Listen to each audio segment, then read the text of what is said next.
12 মাসের মধ্যে এই একটা মাস আমাদের কাছে খুব বেশি স্পেশাল।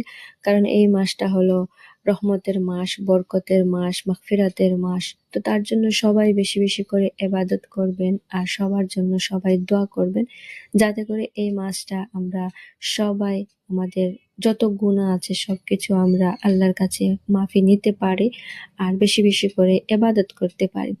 তো এবাদতের সাথে খাওয়া দাওয়া এটা তো কম্পালসারি করতেই হবে, না করলে তো হবে না। তো পুরো দিনের ক্লান্তির পর আর কি ইফতারের সময়টা আমাদের কাছে, আমরা যারা রোজা রাখি তাদের কাছে খুব বেশি স্পেশাল থাকে।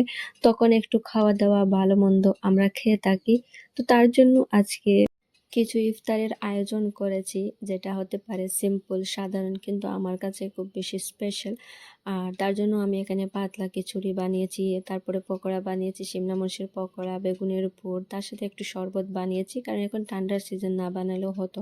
তারপরে কেমন লাগে বলে আমি এটা বানিয়ে নিয়েছি, আর তার সাথে তো থাকবেই কিছু ফলমূল।